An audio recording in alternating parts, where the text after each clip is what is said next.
Chapter 4. Now, it is impossible for a limited human being to determine the purpose of our existence. Likewise, it is impossible for a human being to determine the process of how our existence came into being out of nothing. Any attempt at such speculations using human logic alone is futile, for as explained above, we are limited and can in no way grasp that which is beyond limitations. Likewise, it is impossible for a human being to determine the path which will achieve the intended purpose of creation and bring it to its ultimate fruition. One person will use his limited intellect and come up with one purpose and path, while another will come up with entirely different reasoning.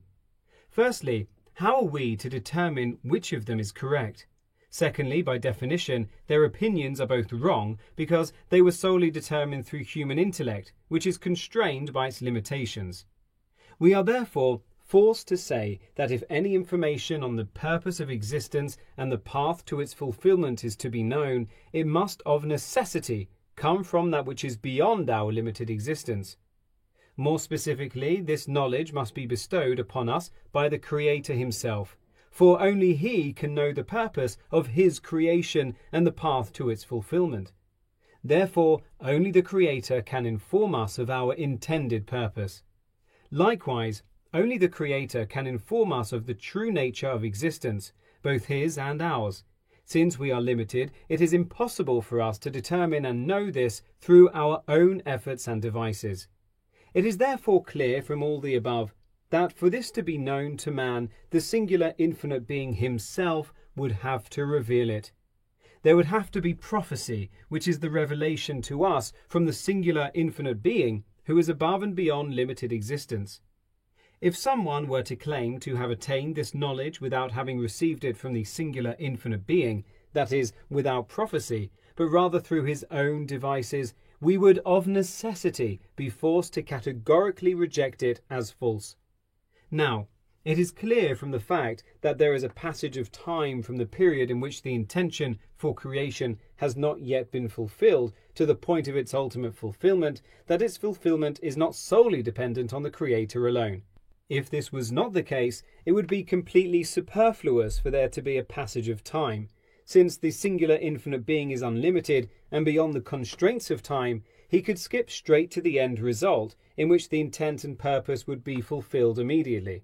Therefore, we are forced to say that the Creator intentionally and specifically gave over the fulfillment of creation to a created being, who, because of his limitations, can only fulfill it gradually.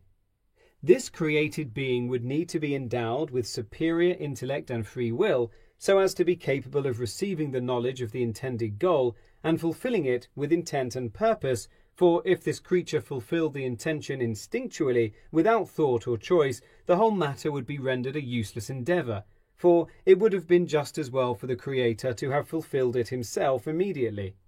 Now, since it is specifically man who has been endowed with superior intellect and free will, it is clear that he must be the creature that was chosen to fulfill the ultimate purpose of the Creator in his creation, and that the Creator intended to make his will known to us. Otherwise, it would be completely superfluous for us to possess intellect and free will, and we could simply be like all other creatures which fulfill their purpose instinctually without thought or choice, just as is the inborn essential nature of an animal to fulfill its purpose instinctually. Rather, we must say that we were endowed with intellect and free will so that we could be informed of our purpose and fulfill it freely.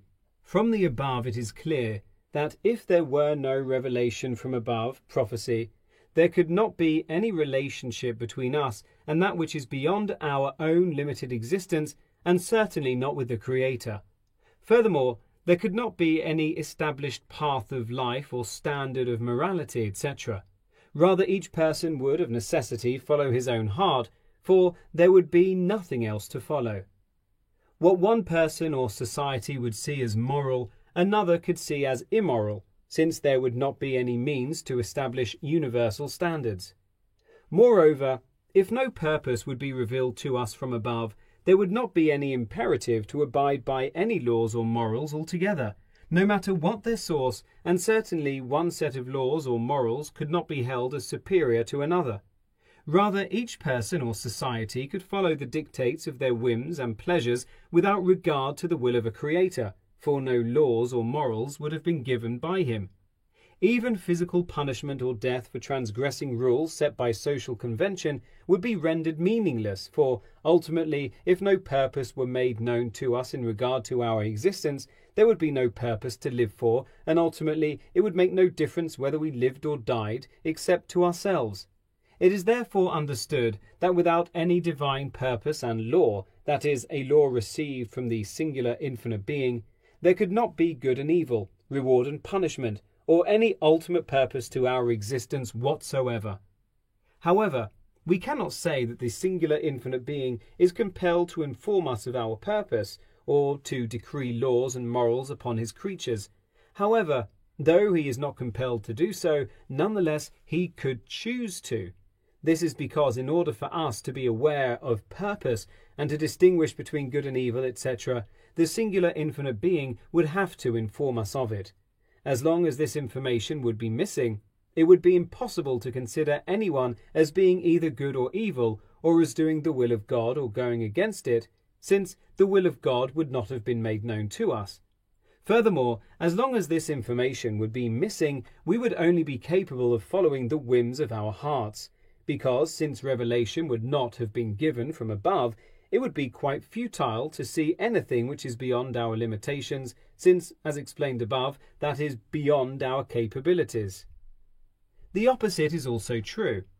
As soon as such information would be revealed to man, he would no longer be justified in merely following the whims of his own heart. Rather, he would have to follow the will of God and the laws decreed by the singular infinite one. Furthermore, once we would have this information, we could be certain that there is a definite purpose to our existence. If after this information would be imparted, a person would transgress the divine will, he would be a sinner who transgresses the will of God. Certainly, we must also say that once this knowledge would be bestowed upon us, there would be an absolute definition of good and evil. That is, the definition of good would be the fulfillment of the will of the Creator, and the definition of evil would be the defiance and transgression of his will. There would certainly also be positive consequences which would result from fulfilling his will, and negative ones from transgressing them. That is, if there were divine laws but no consequences or results, they would be futile acts that lead nowhere. However, since, as explained above, the Creator did invest intent and purpose in his creation, we must say that consequences would have to result. Those who fulfill the will of God would reap positive results, and those who transgress it would reap negative ones.